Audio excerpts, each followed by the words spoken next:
All right. Hey guys, welcome to our presentation over case 4. Of course, we're doing Joseph A. My name's Cole Potter. And I'm Whitaker.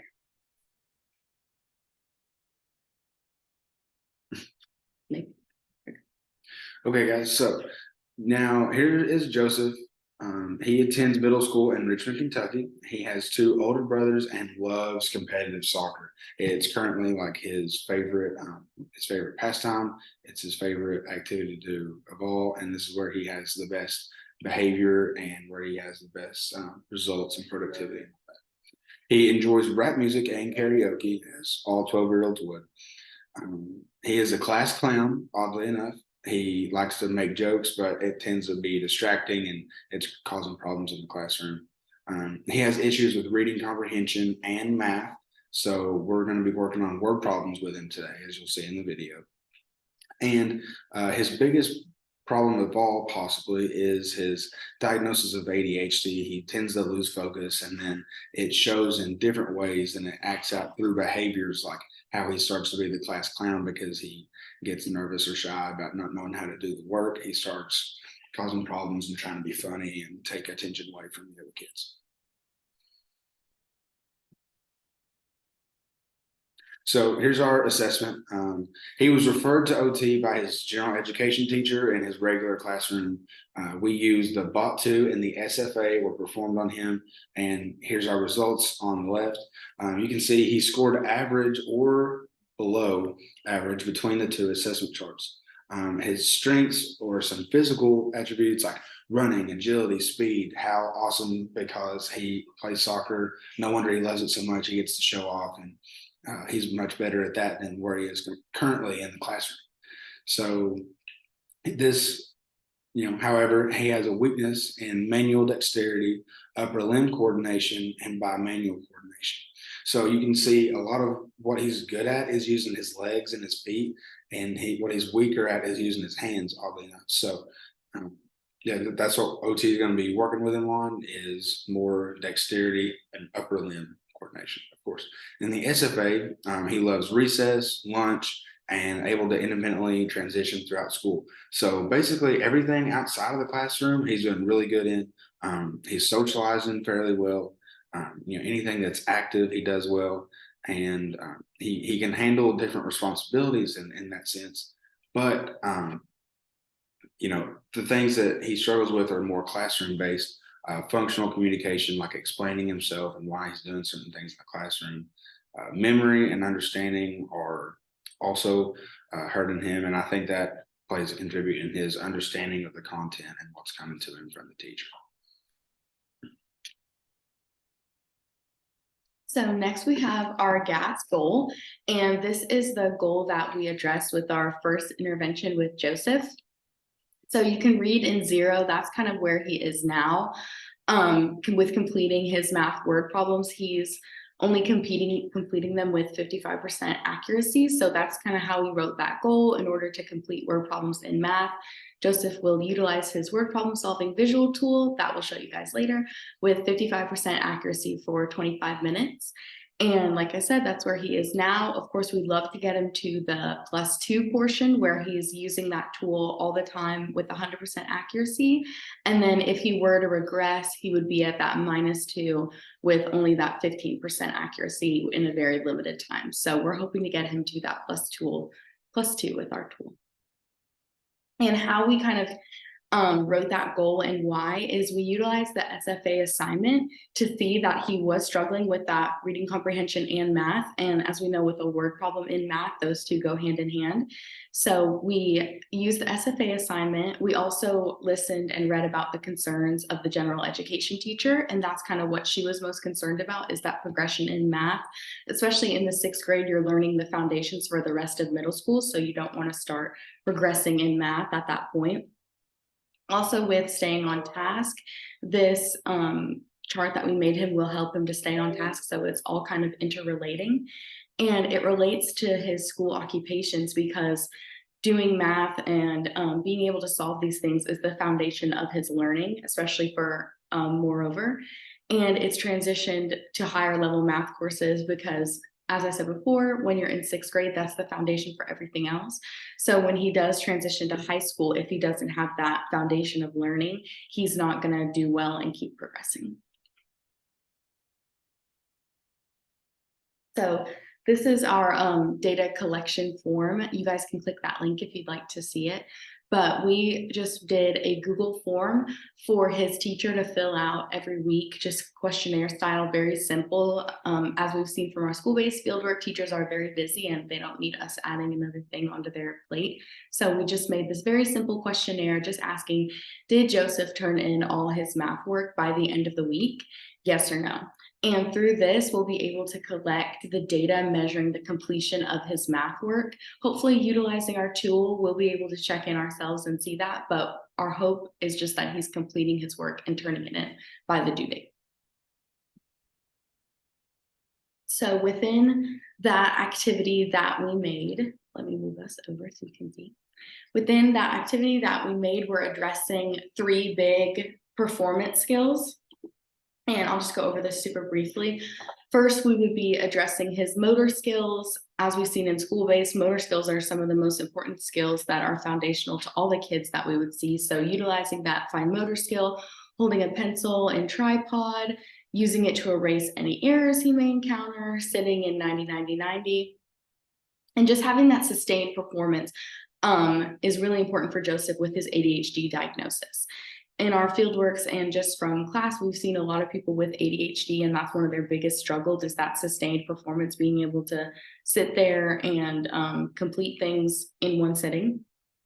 Our process skills, we're applying his math knowledge, problem solving, and adapting his performance by using our tool. And then social skills, we're talking about his interest in soccer. He might be having some nonverbal communication if he's having any frustration. So these 3 skills we address very well in our thing.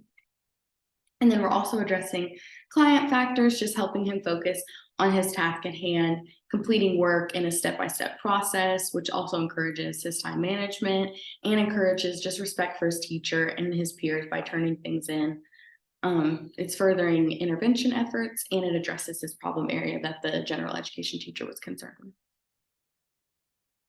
with. Okay, so now we're going to start talking about the theory portion of what we worked on. And so we chose to work under the MOHO theory because this describes how humans adapt their behavior to be suitable for their environment. Now, everyone knows that in the MOHO model, volition is key. It's in the innermost part of the entire theory. It's the inner piece. Well, the environment affects that volition, and we believe that Joseph has the volition to want to do well, and he is driven in school, and he wants to be like his peers, and he wants to keep up and keep good grades so he can keep playing soccer, of course. But his current environment is not the best suited for him because of the next bullet. His ADHD inhibits him a lot, so we have to suit the environment around him to fit his needs. He can't really help, he has ADHD, but we can help how the environment plays a role in inhibiting his classroom performance.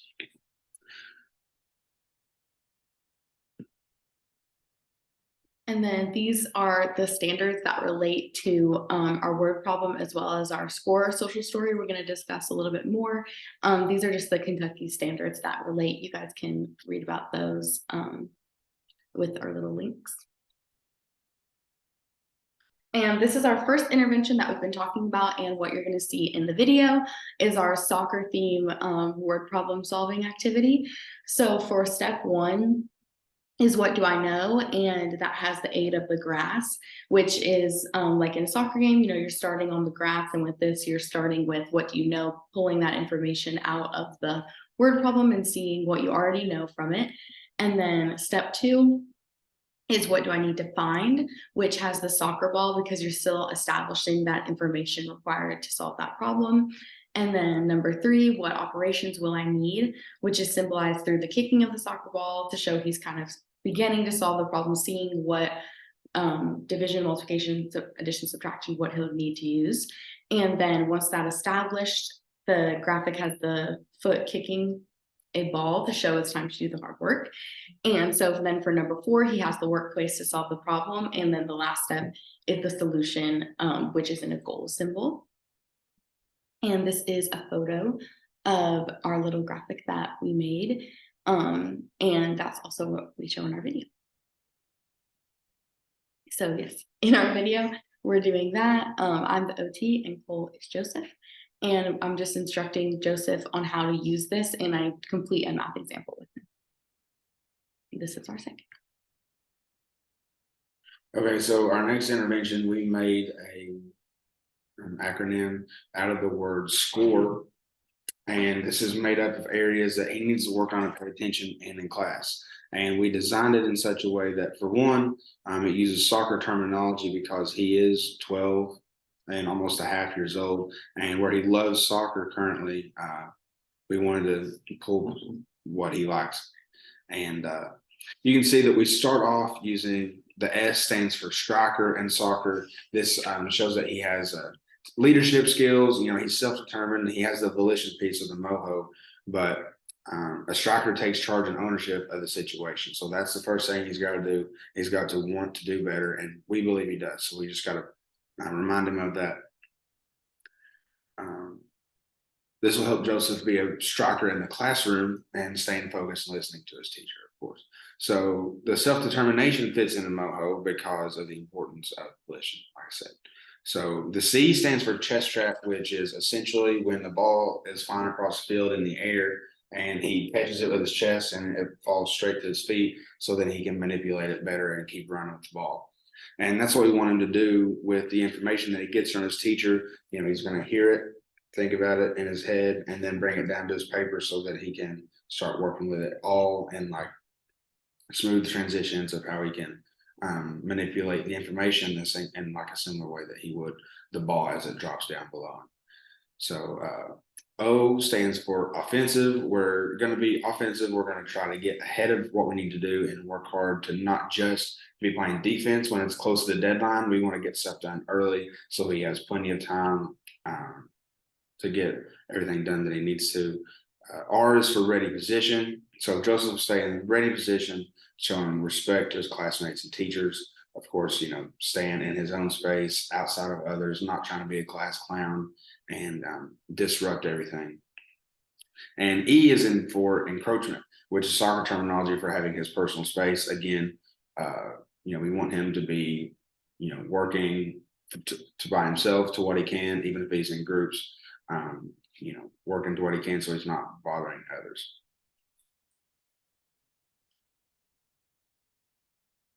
Okay, and you can see we have a power card that says, I want to be a champion like David Beckham. And this is one of his heroes where he's, you know, one of the goats of soccer. So we wanted to pull that in and just be like a good visual for him to keep in his binder that he carries around school.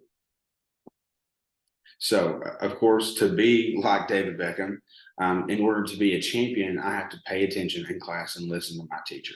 So we believe that having the power card on one side that has him, David Beckham, and then he flips it over, and then that's how he gets there. That'll be a good visual reminder for him what he needs to do.